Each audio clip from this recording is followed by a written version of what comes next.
So it's been just over a year that we've been living full time in our RV, Airstream. Um,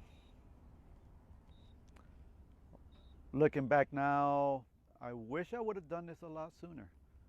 It's been pretty amazing so far. Can't wait. Yeah. So far, it has been the best decision we have ever made. No regrets.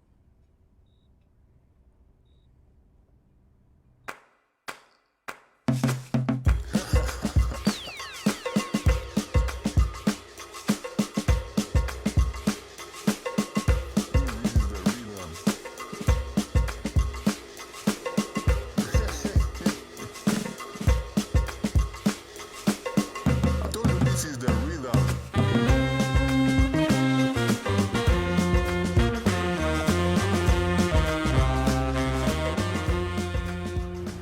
So original plan was to come here, move to San Diego, rent out a small apartment or a house, retire in a year and a half or so, and then travel the world, go to Europe for a year, except we overlooked one minor detail. Scooter. So we decided to go into the RV route. She came up with the idea because I wasn't looking at it at all. Um, Well, I mean, when you were on board since the beginning, when I course came I out. was. All right. No. We were actually staying right here where we are right now, but in the hotel area. And we were walking scooter, right? And I said, we can always go that route. And I pointed out the RV park that was here. And then I started looking information because he was not 100%. I was like, living in one of those? That's kind of small. I don't know.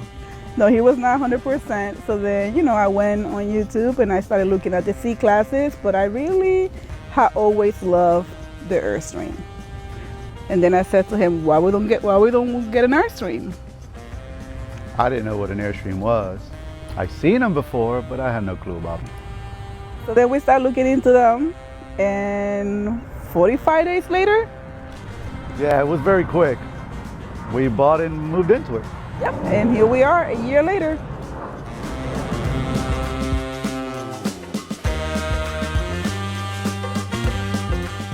That we really do love each other. Uh, Living in a small space, we learn to cope with one another. I guess the big takeaway too is The water yep, how to conserve water, and electricity. how to make do with electricity. We only have so much power when we're not hooked up to anything. Providing us electricity, we learn to use up our battery life conservatively. And to respect and give each other alone time. Oh yes, the alone time, the space. I mean, there's only so much room, so we got to make do with what we got, and we learned how to cope with it pretty well. Yeah.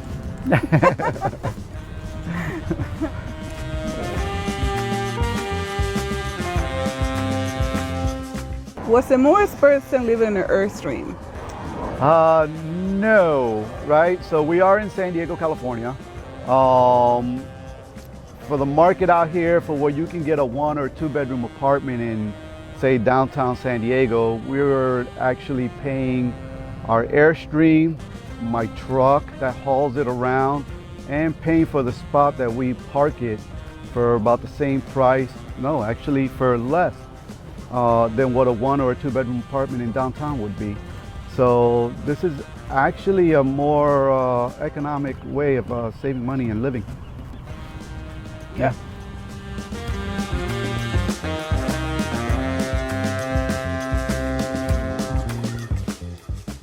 Why an Airstream and not an RV? I guess big thing would be it'll hold its value. If for some reason down the line we decide that we can't do this for whatever reason, we can resale value on it. It's pretty up there. the sleek design. Looks a lot more sleek and not so much bulky or boxy as some of the other C classes or regular travel trailers are out there. And what's not to love about the iconic Airstream? We all love Airstream. Everybody loves Airstreams, right? And there's that.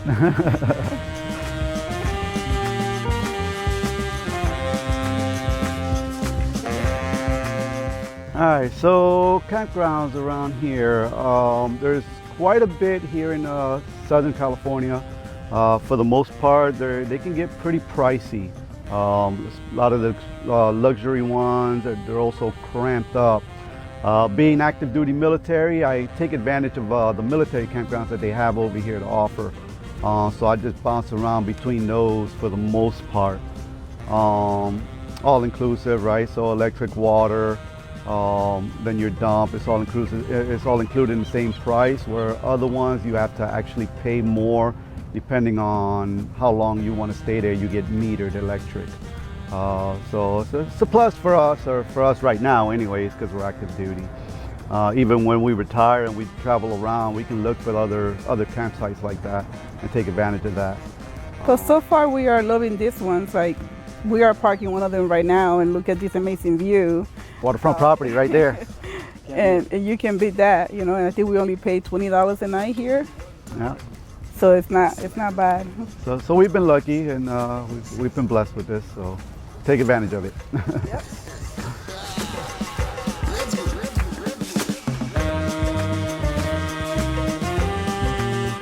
So I am, like I said earlier, still active duty military, so we stay nearby to the base where I'm stationed at. So my commute to work is actually pretty short. I'm a professional organizer and I travel to clients' homes here locally, but I also do virtual sections and in the office, in the Airstream, which is her home, office, party place, right? A little bit of everything.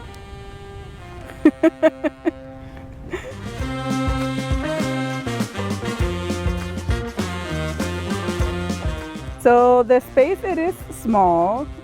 It's only 27 feet long, 200 Less than 200 square feet.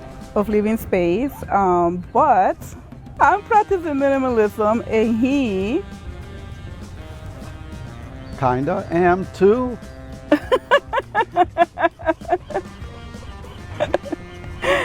so that makes it a little bit easier, I would say. Yeah, we have just exactly what we need. We don't really carry extra stuff. And the design of these has enough storage, believe it or not, where all our stuff fits in there perfectly. So we don't have to worry about having excess. And we try to, like, at least every 3 months go through our stuff and get rid of whatever we're not using, we don't need. That way we don't keep accumulating stuff. Yeah, so it's been working out pretty well, actually. I mean, I miss my tools, the abundance of tools that I have, but it's okay. That's what the kids are for, to hold my extra stuff.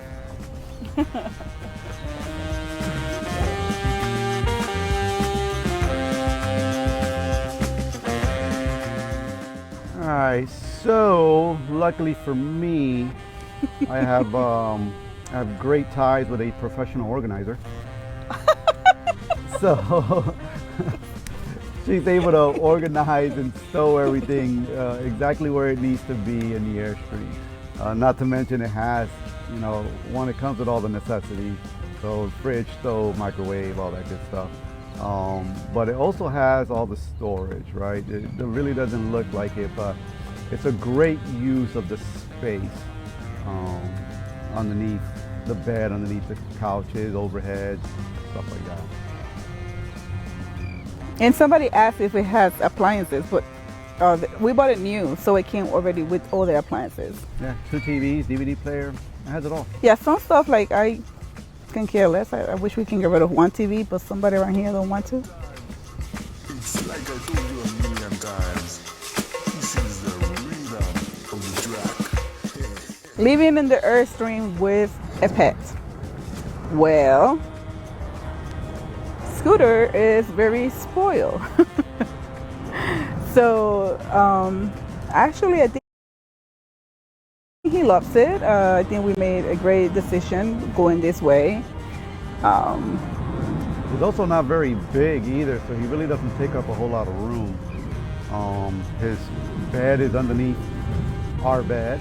He decided to take up a little spot there for himself, so it worked out great. but I mean, it does help to keep him on a routine. Um, he likes to go for walks 3 times a day. He got to eat twice a day. He loves to play and he loves to go on long walks. So we made sure to do that every day. Yeah, but I mean, he's also getting pretty old, lounges around, thinks he owns the place. So, but it's actually worked out. It's working out pretty good.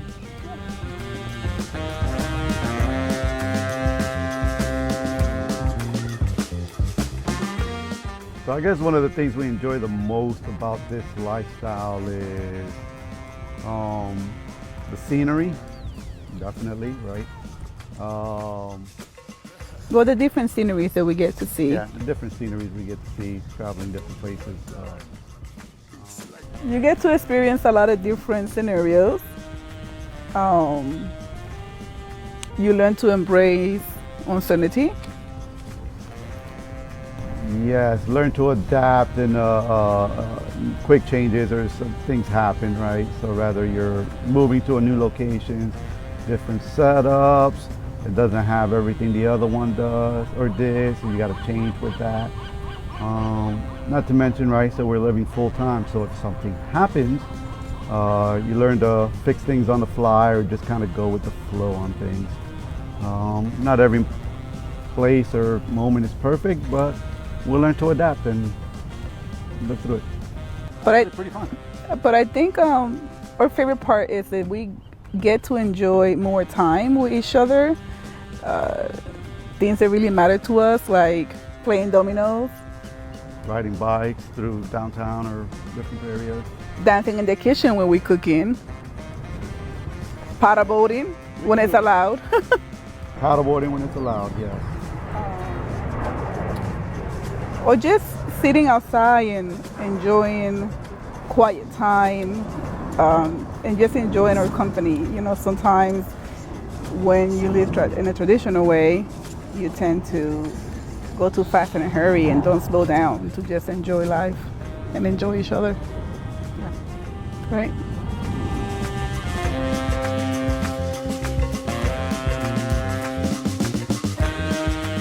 Okay, so how long have you guys are planning to do this, and do you ever plan to go back to traditional living? So, No. yeah, no. We don't plan on going back to the regular house. How they call it? Brick and mortar. Yeah. We plan on doing this as long as we physically can, as our old bodies allow us to. Well, unless we become grandparents. I don't know about all that. No, we can visit, even better, we can visit the kids and get our grandkids. We plan on doing this for as long as we can. We don't plan on buying a house or settling down. If we do settle down, it'll be on a plot of land and we will park this there.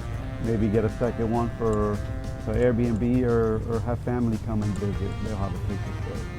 But yeah, not anytime soon. Nowhere. No, and I mean, and if we do, it will be something small. I don't like. I think I'm in love with the way we live. Yes. Yep. Okay. I told you one time, it's like I told you a million times. Okay. Next question. When are we planning, or when are you guys are planning to come to New Jersey? I have the same question. Like when you plan to go to Florida, New Jersey, or anywhere. New York. Never. Don't want to see any one of y'all. Oh my God, Jesus! Oh my God! Go ahead. So, I got another year and a half left on active duty, and so as soon as I retire, we're gonna head out and try to visit. First, we'll visit all the family members we can. So they're all spread out, right? Florida, we have some in New York, we got them in Jersey, plus our own kids are in different parts of the country also. Missouri, Washington. Missouri, Washington, Texas, right? We plan on hitting all those places up as soon as my day one of our retirement, hit the road and go out and start the adventures. And we cannot wait. Wish we can do it tomorrow.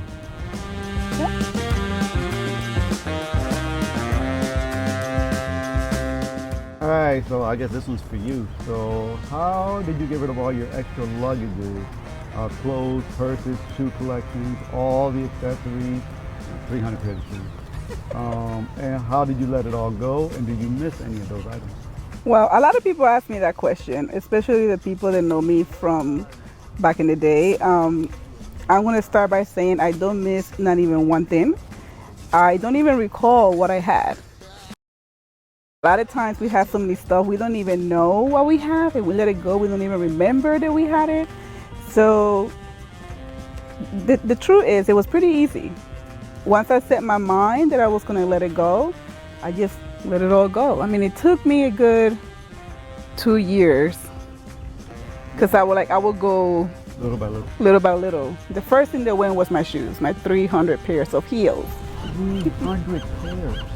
Yeah, and at first I started selling stuff, but then it was too much time consuming, so I just started donating every single thing. And I still do that now, every 3 months. Let it go. Right? The only thing I let go was a bunch of my clothes. It was not that bad. It was not that bad. You're not gonna die. No, you know why? Because I took it at my son's house, so he had it. No, but honestly, like, it's just stuff, guys. And sometimes when we don't realize that when we hold into stuff, it's actually holding us down. So if there's something out there you want to do, let other things go and just go out there and do it. That's it. A lot simpler and easier than people think it is.